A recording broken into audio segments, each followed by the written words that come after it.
Pipoca. Confere. Bebidas. Confere. Controle remoto. Na mão e pronto pro play. Então agora estamos entrando no Sofaverso.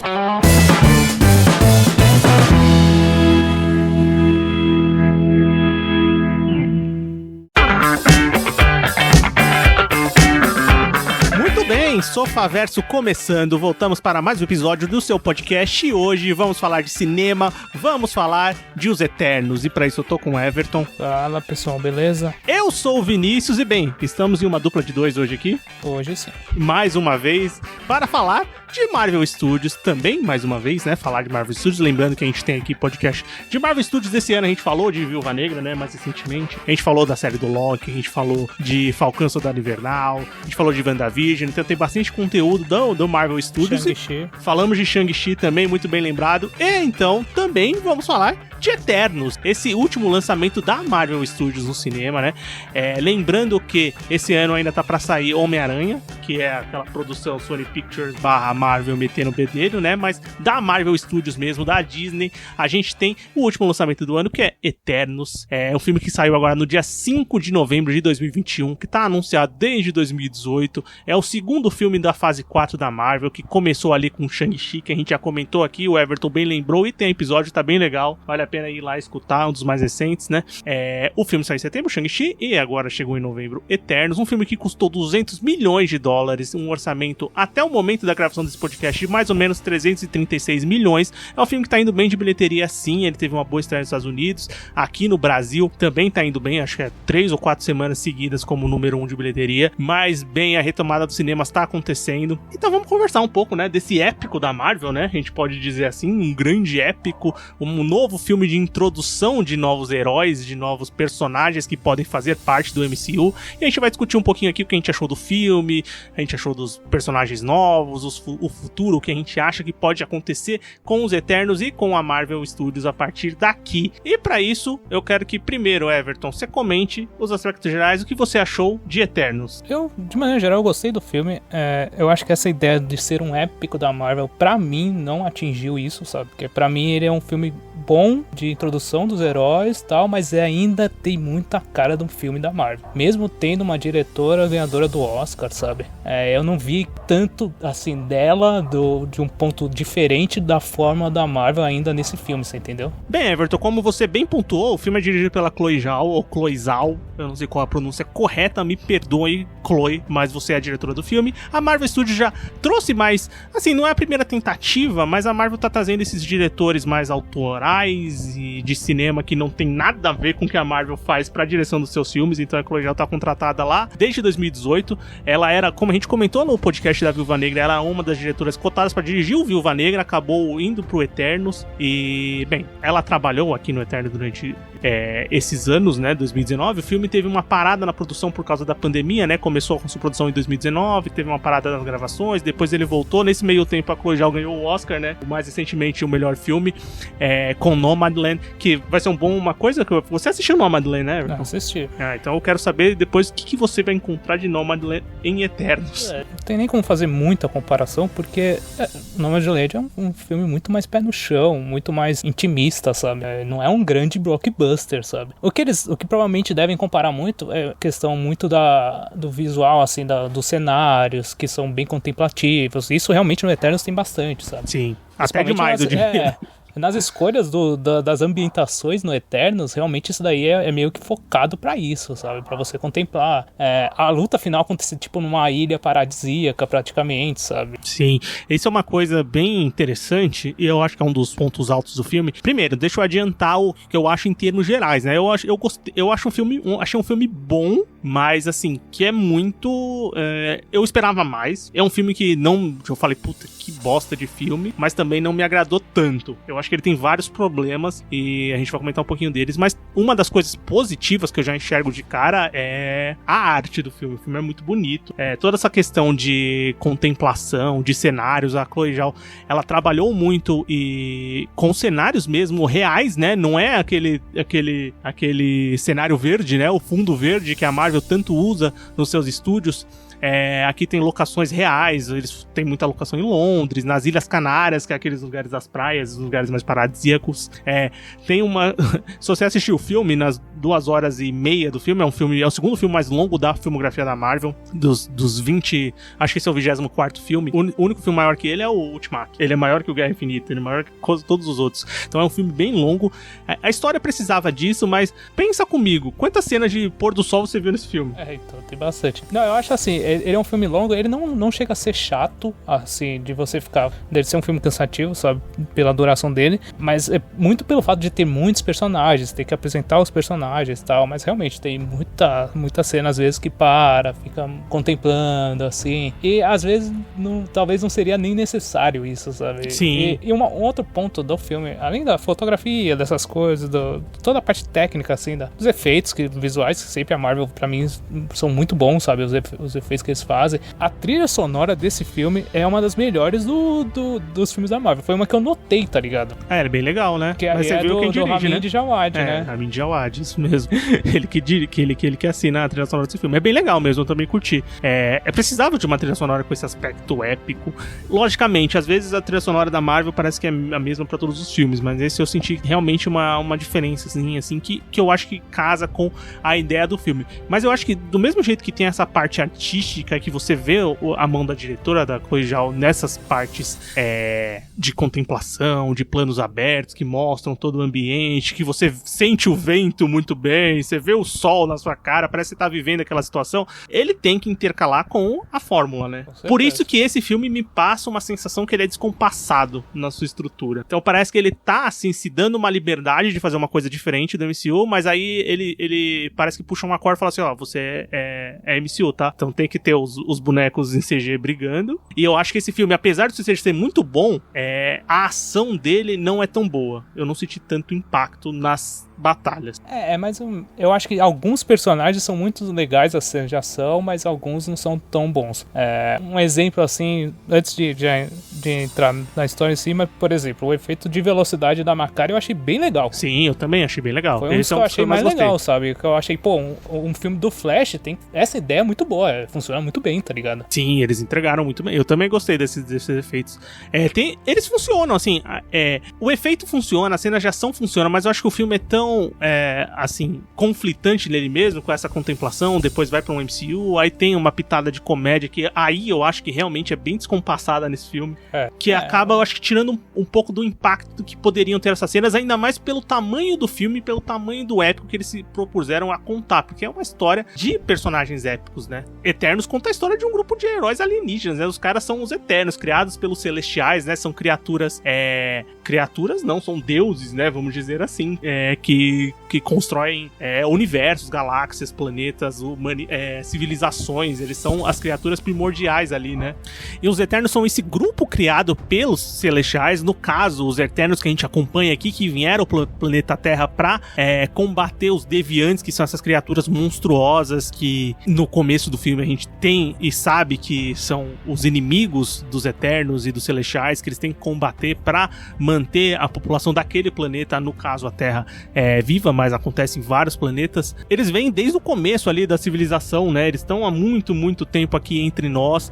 Então o filme ele se presta a mostrar os períodos da história, mostrar onde esses Eternos estão. Ele se presta a contar onde os Eternos estavam, do desenrolar dos acontecimentos do MCU. Então o filme ele trabalha com esse vai e volta de momento histórico com o fio da história que está sendo contada no agora, e tenta introduzir esses personagens novos ali, que é um grupo realmente bem grande de personagens que também eu acho que tem coisa boa, mas também tem coisa que é bem pra baixo.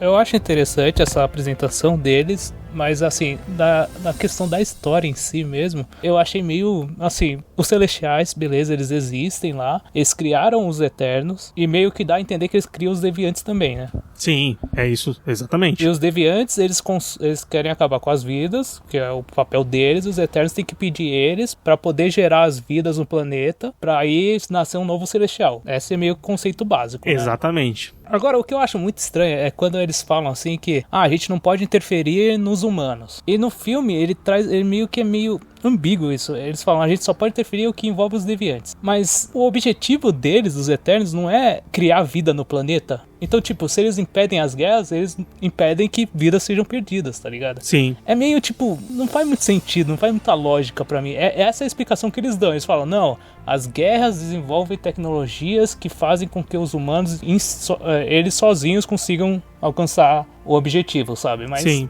Mano, eu achei muito... É que eles dão a ideia de que tudo que é conflito humano, que os humanos provocam, eles não podem interferir. Só podem interferir quando o conflito é diretamente relacionado a um deviante. Mas tá certo que, bem, ouvinte, se você tá aqui, eu creio que, e eu quero esperar que você assistiu o filme. Teremos alguns spoilers, vão ter spoilers do filme. Se você não assistiu o filme e não liga pra spoilers, continua aqui com a gente que a gente vai dar alguns. E o filme, durante o desenrolar, ele tem uma ideia inicial, que é mais ou menos essa que eu comentei, e depois ele desconstrói essa ideia de que os Eternos são literalmente os mocinhos, mas não é bem assim, né? Eles estão assim, um serviço contra a humanidade, na verdade, né? Eles são meio que robôs. Eles são capachos dos celestiais, né, cara? E assim, quando você... Esse filme que tem essa premissa cósmica, essa premissa épica e gigantesca, e apresenta tantos personagens, a duração dele, eu entendo que ele é longo por esse motivo, né? Tem muito personagem pra apresentar, tem uma história que não é complexa pra se contar, mas que tem muito vai e volta pra você justamente focar nesses personagens, mesmo que esses personagens, eles vão e voltam durante a trama, durante o que a trama precisa. E eu acho que um ponto negativo do filme, apesar de ter personagens legais entre todos, mas eu acho que aqui os personagens, eles não são bons nos Eternos. Eu também não gostei muito não, cara. Eu acho poucos assim que eu falei que são bem legais, sabe?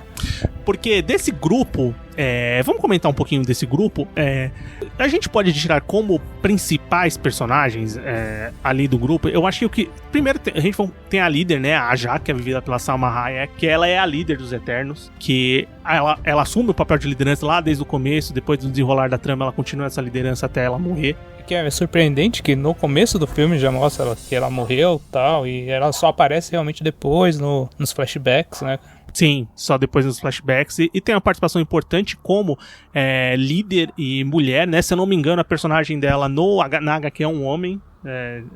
É uma mulher aqui, e foi uma transição muito tranquila e ficou muito legal, assim, não faz diferença você saber isso na história em quadrinhos, né? Quem conhece os Eternos? Quem, tipo, manja muito dos Eternos? Cara, mano, quase ninguém, sabe? Sim, então, tipo, exatamente. Mudar isso não faz diferença nenhuma, sabe? Total. Não, sim, os Eternos é bem... Apesar de ser a criação do Jack Kirby, é um grupo e é uma história que não é tão conhecida do grande público, né? Então, você saber aproveitar e apresentar isso de uma maneira interessante é o que vale. Tanto que, se você, não só para os próprios personagens, mas até para quem não conhece muito o MCU, esse filme talvez seja o mais desconectado, que tem só citações ali do MCU, mas não tem de fato ligações com os acontecimentos anteriores, porque justamente os personagens estavam descolados, ou então eles estavam afastados de todos os acontecimentos da Guerra Infinita, do Thanos e tudo que aconteceu na Marvel até aqui. Eu achei também, eu achei que é meio que... É como se abrisse um outro caminho, sabe? É outro leque, né? Já que a Marvel tá indo pra essa parte cósmica... Não, assim, a parte cósmica, assim, já existia no Guardiões da Galáxia, né? Tal. Mas eu acho mais desconecto... Mas como, por exemplo, qual é a diferença, né? O Guardiões da Galáxia, ele acontece no espaço. Toda a história, então tem tudo lá. Aqui não, os Eternos estavam na Terra, sabe? Então... Sim, eles trouxeram novos conceitos e trouxeram a coisa pra gente também. Então talvez seja um elo de ligação ali que pode ser aproveitado depois. Mas bem, tava falando dos personagens. Falei da líder, né? Da Ajak. Eu gosto da personagem. Mas assim, eu acho que é só uma... Ela tem aqueles pontos de liderança, de aparecer como líder, mas não tem um aprofundamento nenhum durante o filme, né? Ela é a líder, mas ao mesmo tempo ela funciona meio como uma mãe pros caras, né? Pro resto do grupo. E no final tem aquilo de ela querer salvar a humanidade, né? De ela ter se apegado com a humanidade também, né? Que é um ponto muito importante pros personagens, né? Que uma parte deles se apega muito à humanidade que quer salvar e a outra entende que ainda tem a missão pra cumprir, né? Sim, tem as missões, né? Tem uma missão inicial que a gente tem ideia no filme e depois essa missão alterada. Mas os Eternos principais, tirando a líder, mas o que a gente tem como protagonismo do filme, que eu acho que tomam à frente, é a Cersei, que é vivida pela Gemma Chan, e o Ikaris, que é vivido pelo Richard Madden, que você deve conhecer como Robb Stark lá do Game of Thrones. Esses são os personagens de mais destaque e que vão conduzir a trama de alguma forma, né? Que vão ter os principais ações pra conduzir a história que tá sendo contada ali no agora. E pra mim, são os dois dos personagens mais chatos do grupo. Também acho. Não, o Icarus, que é o Richard Madden, assim que ele aparece na tela, eu não confiei nele, tá ligado? Eu fiquei assim, tipo, esse cara deve ter sido um babaca primeiro com a Cersei, provavelmente, tá ligado? Porque, tipo, eles não têm uma relação ok. Eles eram mó casal no começo e depois, tipo... E ele chega muito, assim, de um jeito que você fala, mano, eu não confio muito desse cara. E realmente... foi o que se traduziu no final, cara. Com certeza. Começou o filme, eu já falei, nossa, ele vai ser um vilão, porque tá muito... a construção foi pra isso, né? Eu acho que dava a entender já que isso ia acontecer. E o Icarus é o super-homem do MCU, né? Se bem que é o super-homem que muito dá... É estranho, porque assim, você entende que cada Eterno tem um poder... Mas teoricamente todos teriam super força, todos seriam super rápidos, sei lá, seriam todos super-homens, mas não é bem assim, né? O Icarus é o que dá mais corpo e você entende que ele é o super-homem, que ele solta raio pelo olho e ele voa, então ele é o super-homem, né? E é engraçado que até tem referência pro super-homem, né? O super-homem é o Batman, né, cara? Sim, os dois, isso é legal mesmo, tem referências diretas no filme pra isso. Mas eu acho, assim, que puta, o personagem, assim, ele não tem o destaque que a trama tenta construir pra ele, acaba não sendo um personagem interessante de acompanhar. Mesmo com a virada dele, com o entendimento de... Ele começa o primeiro arco ali como um herói, um provável líder que vai assumir a liderança quando a Jax sair, e não é isso que acontece. Ele tem que se entender como não líder, como mais um do grupo ali, não um sucessor direto da antiga líder, e depois acaba se tornando o vilão da história, né? Um dos vilões, eles vão ter que combater o próprio colega ali no final. Mas em um momento esse personagem, eu consegui comprar ele, tipo, ele foi um personagem que foi o mesmo do começo ao final da trama. Sim. E juntamente com a Cersei, que é essa primeira, acho que é o primeiro Eterno que aparece, né, no filme, a primeira, que é o que a gente tem no começo do filme. O começo do filme começa com uma música muito legal, começa com o Time do Pink Floyd, isso sim, é muito legal. O filme começa em Londres, né? Toda aquela parte de Londres, em Oxford, que ela é uma professora de história. Música, tá ligado? E começa ela com o Whitman, né? Que é o Daniel Whitman, que vai ser o Cavaleiro Negro, que é o Kit Harington, né? Que interpreta. Sim. E eu achei bem legal, tipo, essa primeira parte eu achei legal e tal. Sim, eu também gosto do começo do filme. E até, tipo, mas o que eu acho muito estranho o Danny Whitman, ele já sabe mais ou menos tudo, né? Então ele já aceita muito tranquilamente, né? E muito pelo fato também dele já terem passado pelo Thanos, ter passado por tudo aquilo. Então, tipo, ela contar que ela é uma alienígena dos Eternos e tal, não é tão surpresa pra ele, né? E ela vai ter o arco de se entender como líder e não aceitar que ela é a próxima líder, né? Ela é a próxima líder, ela é a escolhida, vamos dizer assim, mas ela não enxerga isso dessa maneira. Então, o arco dela no filme é aceitar isso. Mas tem um ponto importante que é o seguinte, a personagem, a Cersei, é talvez uma das personagens, talvez não, com certeza é uma das personagens que tem mais relação com o ser humano, que mais se relacionou com a raça humana. Sim, isso sem dúvida. Porque é ela que tem a ideia de salvar depois a humanidade, né? Sim, e isso é mostrado desde o começo do filme, é exemplificado lá, ela tem um namorado humano, apesar de ser meio relutante quando ele pede pra morar com ela e tal, porque tem todos esses pontos, né? Mas ao mesmo tempo, ela é um personagem assim que eu senti que eu não me importava muito, sabe, com o que ia acontecer com ela, se ia dar certo pra ela, se não ia dar certo, o plano dos Eternos, porque... Eu penso assim, dos Eternos, assim, tem toda a treta dos Celestiais que vão surgir, mas é meio que uma treta que é ocasionada pelo cara que criou eles, tá ligado? Então é meio uma coisa só voltada pra eles, sabe? Sim. Não é nada, parece que não tem um ato tão heróico pra mim, entendeu? É meio que estão consertando a cagada que fizeram. Totalmente, exatamente. Eu acho que fica uma coisa tão, assim, endeusada, é uma coisa tão superior que tá tão fora pra gente que, na verdade, os humanos basicamente não são impactados nos acontecimentos desse filme. Eles não ficam nem sabendo o que tá acontecendo, basicamente. Exatamente. Que eu acho que faltou essa conexão pra trazer mais perto, pra gente entender o quanto eles se aproximaram ou o quanto eles querem realmente salvar a humanidade. Os humanos que entendem, eles são os que sabem que eles são os Eternos, sabe? Sim, porque tem alguns personagens que têm já relações humanas, não só a personagem dela, mas que sabem do histórico e do que acontece com esses personagens, né? E uma coisa também que eu acho que esses dois personagens especificamente é o que não me comprou e é uma coisa que é essencial pra você embarcar, eu acho, na jornada, e também, principalmente pra embarcar nos personagens, pra você entender eles, ou então passar um pouco mais de emoção, alguma coisa que eles querem retratar, é o relacionamento da Cersei com o Ikaris. Também tem isso, né? Eu não sei se os dois não tem química mesmo, não bateu o santo dos dois atores, mas soou assim como qualquer coisa, entendeu? Não um relacionamento de milhares de anos, como eles deixam especificado. Parece que eles tiveram um namorico, né? Parece, exatamente. Parece que eles namoraram 2 meses e foda-se, tá ligado? É o que parece. Aí fica meio complicado você comprar essa ideia de que primeiro, eles são eternos, então tem toda essa questão de um ano pra gente é um segundo pra eles, é uma coisa bem diferente, uma escala de tempo bem diferente.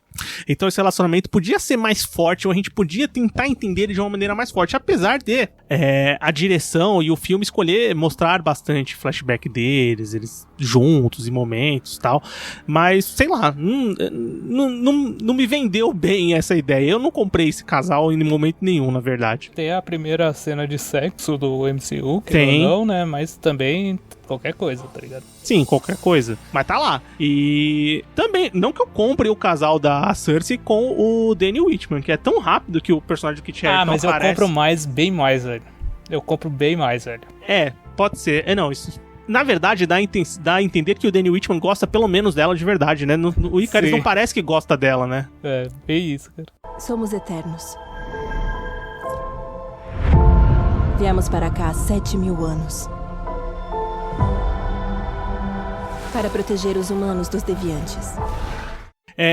Agora, junto com esses dois personagens que são introduzidos ali no começo, tem outra personagem que tá ali no começo, outra eterna no caso, né? Outro desses alienígenas, desse grupo de heróis, é a Duende, né? Que é vivida pela Lia McHugh, que é uma eterna num corpo de uma criança de 12 anos e... Enfim... O que você acha dessa personagem, Everton? Cara, pra mim, qualquer coisa ela, sabe? Eu não me apeguei, não achei, tipo, Ela tem um pouco de alívio cômico em algumas partes. Tem o fato dela que ela não pode envelhecer, que ela é apaixonada pelo Ikaris. Ela se questiona porque ela foi deixada dessa forma, né? Uhum. É um drama interessante, tal, mas eu acho que não é tão bem construída. Ela é meio... No final, ela toma uma atitude que eu acho meio... Caramba, por que você fez isso do nada, sabe? Aham. Eu acho que o filme... Eu acho que essa questão do complexo de Peter Pan dela lá até é mostrado desde o começo, assim, mas eu acho que é uma personagem também que ela tenta ser um alívio cômico, mas também não é muito engraçada. Tem uma habilidade lá que não é muito explorada. Aliás, as habilidades aqui me decepcionaram um pouco nos personagens, que às vezes parece que elas são todas iguais quando tá naquela luta gigante. Então, sei lá, não foi algo muito gritante assim pra mim, que visualmente eu achei tão legal. Mas é uma personagem assim que eu não achei horrível, mas também não me agradou tanto, assim. Também não é uma personagem que eu quero ver mais dela. O que apareceu, na verdade, o arco dela parece estar bem definido com essa escolha final, né? Então, eu não sei muito o que eles vão fazer com essa personagem, mas ela tem esse arco de se entender, se aproximar. Ela é uma eterna, mas quer ser uma humana, mas justamente pra viver coisas que ela não pôde viver como os outros conseguiram, né? Sim, e os poderes dela são aquela questão de ilusão, né? Uma ilusão até mais poderosa, assim, mas também, não, assim, de utilidade no filme, não tem, né? Não tem mesmo. Ela aparece ali e depois vai ter mais um pouco das cenas de batalha ali, que tem uma grande no meio, e tem um arco final com batalha, mas assim, de fato, utilidade mesmo, não tem muita não. Eu acho que um personagem que aparece também ali, um dos primeiros que eles vão... Porque assim, quando aparece essa introdução desse grupo, os deviantes de fato começam a atacar, né? Então a gente tem a introdução desses monstros. O que você achou do visual dos deviantes, Everton? Os deviantes eu achei monstros bem legais, cara.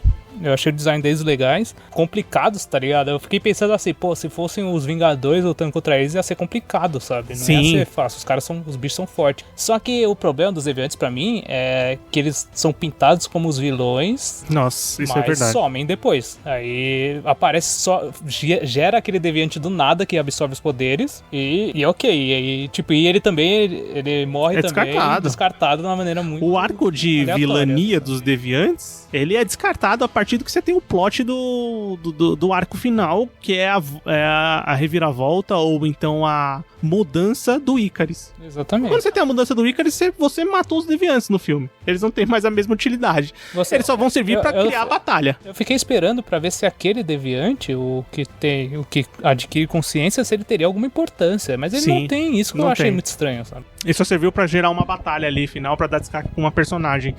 Mas, puta, isso realmente é uma pena, porque assim, eu tava gostando dos visuais, são monstros, né? Querendo ou não, uma luta com monstros ali, então você vai ter que ter poderes, vai ter que ter muita coisa pra poder enfrentar eles, que eles são fortes. Mas é uma pena que o arco deles é ruim, né? Depois é descartado. Você viu que Depois eu fui ver nos créditos que o Bill Skarsgård tá no elenco, né? Vi. Eu falei, caralho, cadê o Bill Skarsgård, velho? Que eu não tô vendo, porque não tem como não ver ele, porque ele tem aquela cara muito característica, né? Pra quem não tá relacionando o nome à pessoa, ele é o Pennywise agora das obras do It. E ele é o deviante lá que adquire consciência. Eu olhei assim, eu vi o nome dele e falei, pô, ele só pode ser o deviante, então, caramba. Então, é ele mesmo, você acertou. Mas bem, depois que os deviantes começam a aparecer, eles têm que ir atrás dos outros personagens, né? Então esse grupo inicial, né, o Icarus, a Cersei e a Duende, eles começam a ir atrás dos outros Eternos, aí vai ter todas a introdução, e o filme faz aquele negócio de intercalar. Quando vai introduzir um novo personagem, ele volta o flashback pra mostrar alguma coisa que aconteceu com o personagem, algum momento importante daquele personagem na história da humanidade. Eu acho a introdução da história da humanidade legal quando ela é inserida, mas eu acho que bagunça um pouco o filme. Eu também acho. Eu acho que não são tão, assim, não é tão claro se eles têm influência ou não, sabe? Eles só estavam lá. É muito isso, sabe? Talvez aquela dúvida seja uma dúvida proposital, né? Pra lidar também, pra brincar um pouco dessa coisa dos deuses astronautas ou até alguma coisa assim, né? Pode ser também, né? Mas o filme começa a fazer isso, né? Quando eles começam a buscar esses personagens. E o primeiro que aparece é o Kingo, que é vivido pelo Kumail Nanjiani, que você deve conhecer aí da comédia, né? E, cara, eu vou te falar que talvez seja o personagem que eu menos gosto desse filme. Puta, então tamo junto, cara. Eu também não gosto, velho. Eu não gostei desse personagem, cara. Cara, eu gosto... Eu gostei quando ele entrou no filme. A introdução dele ser um ator de Bollywood, a cena da dança é muito bonita. É bem legal, tipo, isso sim.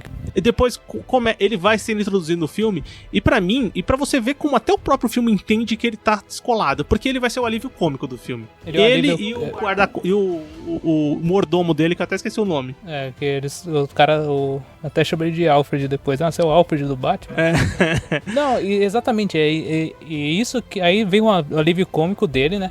Tá certo que o Kunai, ele é um puta ator de comédia, tá ligado? Sim. Mas, porra, velho... Não, ele tá... Assim, as piadas não são ruins, mas elas cansam. Cansam e não funciona, às vezes, no contexto que tá lá. E ele é um personagem que, teoricamente, ele é um lutador lá, né? Ele é uma das forças de luta, né? E só aquele golpe, aquele poderzinho, aquele Kamehameha dele, sabe? Sim. O Leigan. O Leigan. Então, tipo, cara, eu não gostei do personagem em si. Eu não achei que ele acrescentava muita coisa. Tanto que, no final, ele sai, né? Ele literalmente sai, sabe? Eu achei muito estranho isso, cara. É impressionante como você pega um personagem que é um dos principais ali, vamos dizer, ele é do grupo. Estando do grupo, teoricamente, se o personagem não morreu, o personagem deveria estar no confronto final. Sim, e o que eu acho estranho é assim, porque ele fala que ele vai seguir o Icarus até o final. Mas essa construção dele seguir o Icarus, da onde veio? Não existe. Não tem isso durante não é mostrado em nenhum momento, cara. É um negócio que você tem que supor pelo tempo que eles viveram juntos ali, mas não tem nenhuma cena que coloquem pra mostrar aquilo. Então, acho que o personagem dele, assim, no começo, ele até tem umas piadas boas, com o mordomo dele, principalmente, que é bem engraçado, tem umas partes, assim, bem engraçado, assim, eu digo, não tô gargalhando, mas, assim, funciona. MCU, aquela piada introduzida. Mas, como eu falei, como esse filme tem, assim, ideias de tons muito diferentes num próprio filme, tem uma hora que as piadas são muito desgastadas, muito fora de tom, muito fora do que tá acontecendo no filme. Tem uma parte, por exemplo, a da câmera, quando eles estão lá numa batalha. Nossa, eles forçam muito. E o cara lá, o cara lá filmando, o mordomo dele lá, o ajudante dele lá filmando e, tipo, quebrando a câmera, ele aparece com outra câmera e tal. Cara, os caras estão numa batalha de vida ou morte lá e essa piadinha pra mim, ela não encaixa tão bem quanto as outras, tá ligado? Nos outros filmes, que tem outro tom, né, cara? Eu também acho que, nossa, tem uma hora que se perde ali. Apesar de eu achar o mordomo dele engraçado, sim, é legal ter esse humano no meio dos Eternos, mas acho que até o filme entende que ele tava fora do tom ali, uma hora descarta ele, que ele nem vai pra batalha batalha final, que é uma coisa que eu achei, assim, a batalha final não perdeu nada, porque realmente o poder dele não é nada interessante em tela, mas é um personagem que eu achei que era um dos pontos baixos principais ali do grupo que tá sendo apresentado. Eu acho que aí eu vou falar de dois personagens juntos, que eu acho que da gente falar junto, que é uma das relações mais legais, que eu acho que é mais bem construída no filme. A gente tá com o mesmo bom gosto, viu? Porque, mano... Que é o Gilgamesh, que é o personagem do Don Lee, que você deve lembrar daquele filme Invasão Zumbi, que a gente já comentou aqui no Bom, o Mal e o Feio Zumbis, que foi o nosso filme bom. E, bem, se você assistiu aquele filme, você sabe porque ele foi escolhido pra ser o Gilgamesh. Sim, e ele luta do mesmo jeito, que eu achei maravilhoso isso. Ele dá tapa no deviante, eu achei isso muito bom, cara. Tem o personagem do Don Lee, né, o Gilgamesh, e a outra personagem é a Athena, que é vivida pela Angelina Jolie, que com certeza é o nome de mais peso aqui do elenco do filme. E não é à toa, cara, porque ela é foda, tá ligado? Que, assim, eu gostei muito eu gostei da relação desses personagens, pra mim é a melhor do filme, disparado, assim. Eles se prestam a construir a relação daqueles personagens, é a que você mais compra, é o personagem dentro do grupo ali que tem uma relação mais próxima mesmo. Apesar de eu achar que a peruca da Angelina Jolie tá incomodando um pouco, que tá muito peruca ali, mas tudo bem. Mas assim, é a relação que eu mais gostei. Eu gostei dos seus personagens. O Don Lee, ele é um alívio cômico ali, o Gilgamesh é um alívio cômico que funciona. Ele, no caso, é um alívio cômico funcional. Ele tem uma importância ali totalmente relacionada à personagem da Athena, da Angelina Jolie. E funciona. O que ele se presta a fazer, ele funciona nas batalhas, até o desfecho dele, funciona muito bem. E a Athena, que é a personagem, uma das principais do grupo, eu gosto, mas não gosto. Então, eu gosto. A relação deles me lembrou muito a Izumi Kurtz e o marido do Fullmetal Alchemist, tá ligado? Verdade. Porque ela é muito forte, tá ligado? Ele é forte também e tal, mas ela é uma das mais fortes e as cenas de luta dela são as melhores. Não, sim, é muito legal a cena de luta dela. Eu gostei daquela habilidade que ela tem em transformar os instrumentos que ela tá usando. O poder dela é o mais legal, assim, pras lutas eu achei o mais legal. E essa ideia, eu achei muito boa, a ideia dela ela tem um descontrole de lembrar das outras situações onde eles tiveram que sacrificar também o planeta e ter um outro Eterno que vai apoiar psicologicamente ela, sabe? Muito que nem a relação que tinha a Viúva Negra e o Hulk, né? Sim, é verdade. Tem essa relação que é bem parecida mesmo. Eu gosto do personagem nas batalhas e tal, mas eu ainda acho que o personagem dela não tem tanto destaque assim. Não, então, isso eu acho que é um ponto que é realmente... a Angelina Jolie, pra mim, ela se destaca, assim, por quando ela mesmo. Aparece, por ela se destaca. Mas como o personagem ser uma liderança do grupo, não, ela é mais um. Ela é mais um, exatamente. Ela totalmente essa impressão. Tanto que, quando você tem o arco final de batalha, ela tá até separada da batalha principal, da batalha do Icarus. Uhum. Por isso que eles trazem aquele deviante que se transforma, que adquire as habilidades durante o filme, pra batalhar com ela, porque eu acho que até o próprio filme sente a necessidade de dar uma batalha pra ela. Pode ser também, né? E acontece, assim. Mas é uma personagem que, diferente dos outros aqui, eu acho que ela tem mais o que entregar no MCU, mesmo também por causa do desfecho que tem no final do filme, né? Bem, falando em duplas, eu acho que tem uma dupla aqui que não é diretamente ligada ao filme inteiro, mas a gente entende que eles têm uma conexão emocional, que é a Makkari, que o Everton já comentou rapidamente, que tem a habilidade de super velocidade, que é vivida pela Lauren Hidloff, e o Druig, que é vivido pelo Barry Keoghan, que é um dos personagens que eu mais gostei, pra falar a verdade, que é o Eterno que tem a habilidade de manipular a mente dos personagens, e é um personagem que vai ter essa questão de confrontar a liderança da Jaque, essa questão de você não interferir nos humanos. É o cara que tá de saco cheio, na verdade, né? O que você achou? Você gostou desses personagens? Eu achei legal, mas também pra mim não... Ok, sabe? Ele não interfere muito, sabe? Eu achei legal a posição dele ser um cara que tem um pensamento diferente dos outros. Sim. De falar, cara... Eu já vivi aqui e você agora vem me falar que a gente tava aqui pra destruir todo mundo? Pô, que porra é essa, sabe? É o personagem que eles dão a cara de vilão, né? A pinta de vilão, que talvez vai ter alguma atitude pra virar casaca, mas na verdade não acontece, né? Ele é um dos que tá mais interessados, na verdade, em cuidar da humanidade mesmo, né? Tentar, de alguma forma, fazer com que aquilo funcione. É uma Makkari, dá pra você entender que ela é aquela personagem boa, né? Que quer salvar a humanidade também, que quer ajudar o grupo e tá sempre ali, de alguma forma, buscando uma alternativa pra eles vencerem ou eles conseguirem o objetivo como grupo, né? Sim, e como liderança, assim, de ataque também, ela é uma dos personagens de luta luta que são mais legais e que tem um poder muito legal, né? Que é a questão da velocidade, né, cara? E é muito bem utilizado, muito bem feito. Na batalha final é muito foda quando ela luta com o Icarus e ela dá um pau no Icarus, pra falar a verdade, né? Quando ela arrasta a cara dele lá nas montanhas e toda a parte de velocidade mesmo dela funciona muito bem. E dos personagens só faltou a gente comentar do Phastos, né? Que é vivido pelo Brian Tyree Henry, que você deve conhecer aí de Atlanta, né? O Paperboy, que tá lá nessa série que é fantástica, se você não assistiu ainda. E, cara, ele é o eterno mais... É o cientista da turma, né? O inventor de tecnologias. E é um dos personagens também que é mais ligado ao ser humano, né? Com certeza, cara. E é um dos que eu mais gostei também. Eu gostei muito dele. É que o ator é muito bom também, né? Então, ele cara, ajuda, o ator né? é muito carismático. Eu gosto pra caramba dele. Ele é muito carismático, isso é verdade. Até no Godzilla eu consegui gostar do personagem dele. É, cara. E ele, tipo...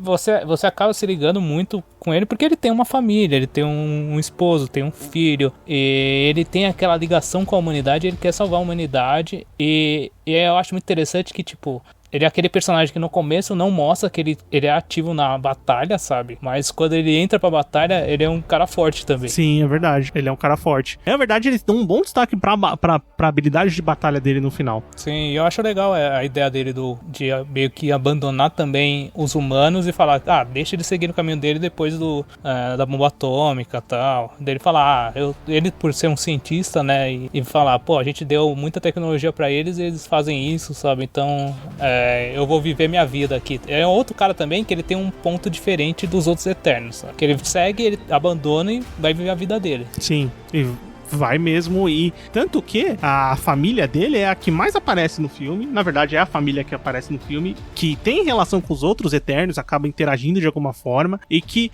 talvez seja a família dele aquele pedaço de humanidade do ser humano mesmo, além do mordomo lá do Karun, que aparece, mas ele é totalmente alívio cômico, apesar da despedida dele ser bem bonitinha, né, que fala, puta, foi um prazer encontrar vocês, não sei o que, eu vou lembrar pra sempre, tipo, vou morrer, mas eu vou lembrar disso. Mas quando aparece o filho dele, o marido dele, né, é bem interessante, porque eles são a humanidade que os Eternos estão vendo ali, falou, pô, a gente tem que salvar eles, mas eles representam um todo, né. E ele realmente tem o objetivo, tem muito aquela questão também, ele não tá pela questão apenas moral de salvar a humanidade, não, ele quer salvar as pessoas que ele ama, isso é fato, sabe, não tá fazendo pelo bem maior, ele quer salvar a família dele, é isso que ele quer, sabe. Sim, que é uma coisa totalmente humana, né, e totalmente contrastante com o real objetivo ali do Arimesh, que é o Celestial Mora, e dos Celestiais e do Icarus e dos Eternos ali, quando descobrem o seu verdadeiro significado, o seu verdadeiro objetivo ali na Terra. Você gosta da resolução do filme? Cara, eu gosto. Do arco final? Eu acho que funciona. Eu acho que, tirando aquilo que a gente falou do Deviante, que ele realmente só aparece no final pra ter uma luta com a Athena e tchau, sabe? É isso que é a função dele. Eu acho a luta do Icarus muito legal, a reviravolta dele ter matado a Jaque, apesar de eu já não confiar nele desde o começo, mas tipo, dele confirmar isso, sabe? Que ele é um cara que ele quer tentar cumprir a missão dele e tal. Uma parte que a parte da Cersei, que ela pega lá, desenvolve a habilidade dela com a Unimente lá. Essa Unimente é uma resolução bem legal, mas é uma resolução conhecida das HQs, né? Sim, isso existe mesmo. Isso já é um negócio consagrado, né? Assim, todo o surgimento do Celestial, achei bem legal o efeito. Nossa, o final de batalha com o Celestial, com ele travando ali, virando aquele monumento gigantesco, colossal, é uma habilidade da diretora também, de mostrar o plano aberto e mostrar todo o ambiente ali, ficou muito bonito, cara. Que era da hora. Agora, uma parte que eu não gosto dessa parte final, assim, dessas cenas finais, é quando a Cersei, ela tá indo lá, aí vem a Duende e dá uma facada nela. Tipo, mano, que família é essa, tá ligado?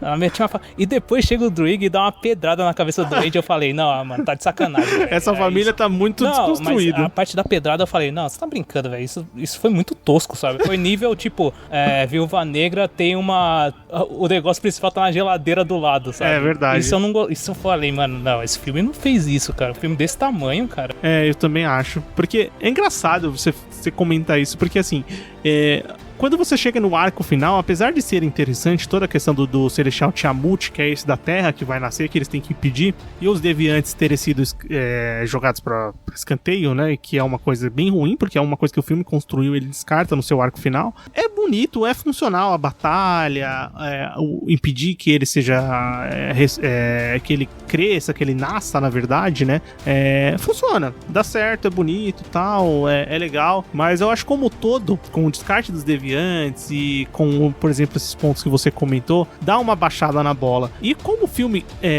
ele não tava tão emocionante assim, apesar das cenas de batalha, por exemplo, da floresta eu achar muito legal visualmente, mas eu nunca tive o senso de urgência, sabe, de que realmente eles estavam num grande perigo, que era uma batalha grandiosa, que era uma coisa que o filme necessitava, cara.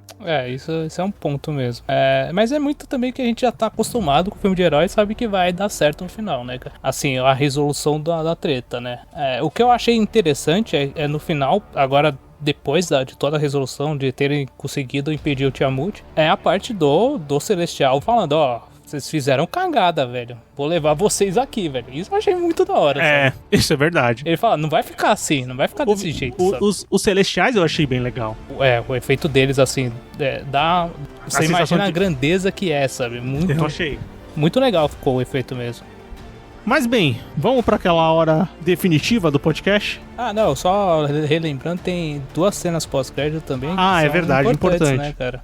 A resolução do filme, que termina praticamente com 6 Eternos ativos, assim, digamos assim, né? Tem a separação dos grupos, né? Que fica o Phastos, a Cersei e quem mais fica na Terra? O Phastos, a Cersei. O Kingo, né? E o Kingo com a Duende que se tornou humana, né? Então, e eles ficam na Terra e a Athena, a Makkari e o Druig, eles vão pro espaço pra tentar avisar os outros Eternos qual a função deles. Sim, na verdade a função deles não é a que eles imaginam de salvar os planetas, e sim fazer com que os Celestiais nasçam. Isso aí. E tem a parte do Ícaris indo até o Sol, né? Total referência ao Ícaro, que a gente conhece a lenda muito bem, né? Com certeza. Que eu acho que não morreu, né? Eu também acho que não.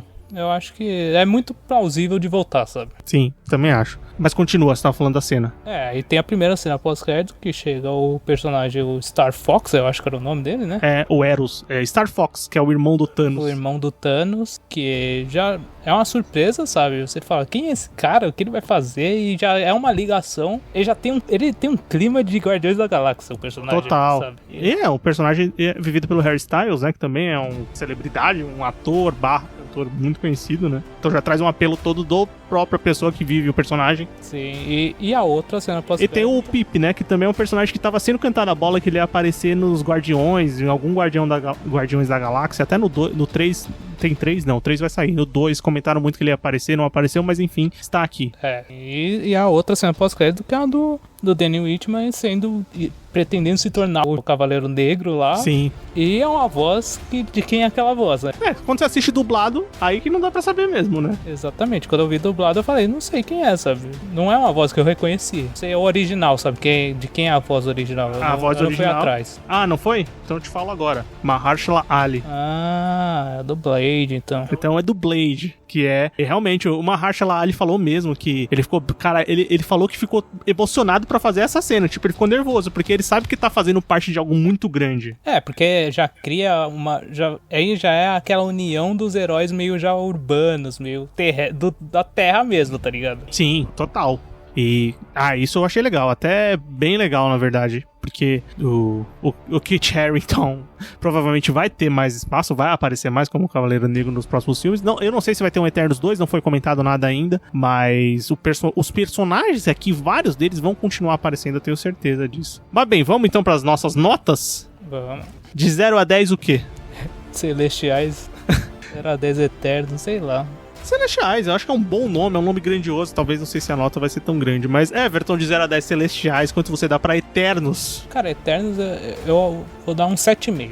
Nossa, sério? 7,5.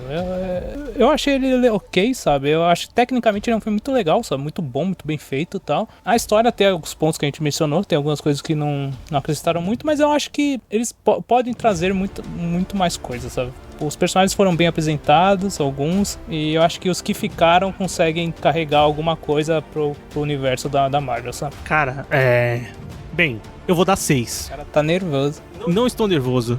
Porque eu realmente acho que, assim, o filme é muito bonito artisticamente, tem coisas muito bonitas, fotografia, direção de arte, cenários, é tudo muito bonito, mas eu acho que os pontos de roteiro e personagem, que eu acho que é um filme que introduz muito personagem, os personagens não são tão legais, assim, não carregam a história, você não ficou muito interessado, não são tão carismáticos, eu acho que isso conta muito pro sucesso do filme, pro sucesso do filme, assim, pro quanto você vai gostar do filme, então eu acho que isso me afastou um pouco do filme, talvez não tenha criado tanta emoção quanto eu gostaria. O filme é bonito, eu acho que vale a pena assistir sim. Ele não é um filme assim horroroso, é um ponto baixo da Marvel, como estão falando por aí.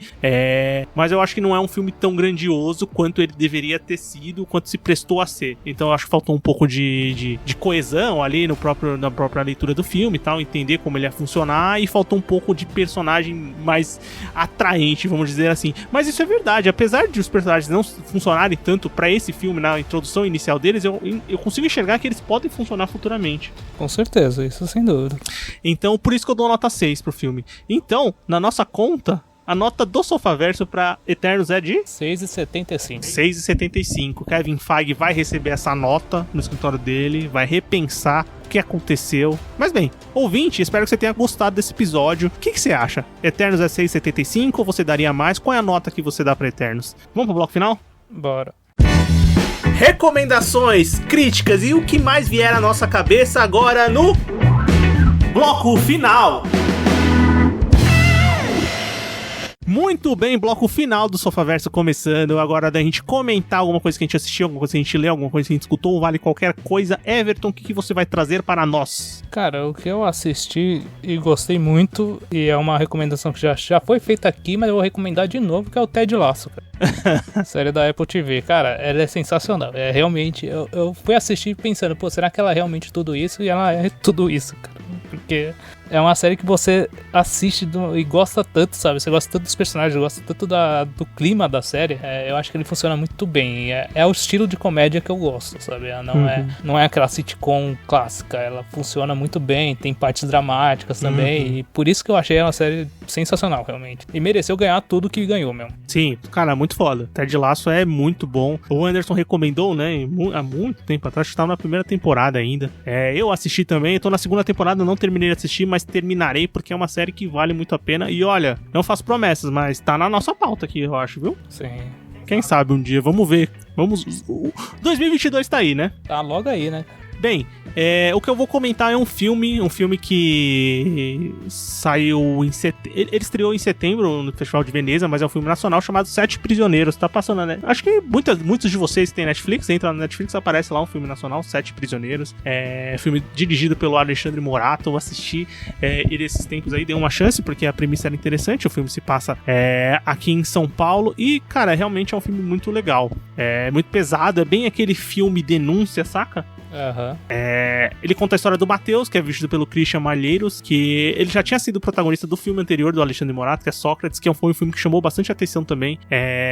Por isso que muita gente maior começou a se envolver. O Fernando Meirelles, ele é o produtor desse filme. E o Matheus, né, que é o personagem que ele vive, é um jovem de 18 anos, que mora em Catanduva, que é interior de São Paulo, aqui pra quem não conhece, e ele vai trabalhar no ferro velho na capital, em São Paulo.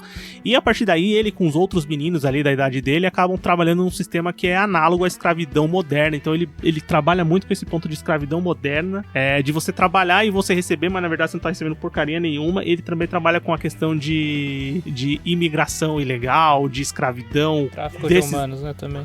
Tráfico humano. É uma coisa bem pesada, é uma realidade bem dura que, assim, o Alexandre Morato, ele não se baseia em um caso específico, mas um conjunto de reportagens de conhecimento público e jornalístico de que acontece. E um nome muito forte pra esse filme é o Rodrigo Santoro, que vive o Luca, que é esse comandante, ele é o chefe deles ali no Ferro Velho, quem comanda todo o lugar que eles trabalham. E o Rodrigo Santoro o Christian Malheiros, o protagonista, tá muito bem. O Rodrigo Santoro também tá muito bem, se entregou muito papel, ele tá magro, tá sujo o tempo inteiro, barbudo.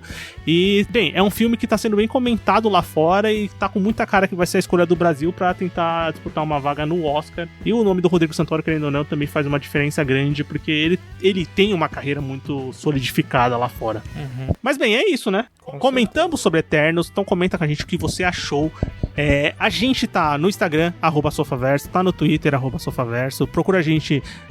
A gente tem um grupo no Telegram, você pode entrar, tem um link de convite aqui no post do episódio, entra lá, você será muito bem-vindo pra comentar sobre esse filme e qualquer outras coisas que a gente sempre tá comentando lá. Quer mandar um e-mail pra gente? podcastsofaverso@gmail.com. E se você quer continuar escutando o nosso podcast, por favor, você será muito bem-vindo. A gente tá no seu agregador favorito de podcast, tá no Spotify, tá no Deezer, tá no Google Podcast, tá no iTunes, tá no Cashbox. O Podcast Addict agora tá com o feed atualizado, amém, senhor. Então procura a gente no agregador de podcast que você preferir. E também você pode escutar no nosso site sofaverso.com.br. Todo domingo tem episódio novo. Muito obrigado pela sua companhia. Até o próximo episódio e valeu. Falou!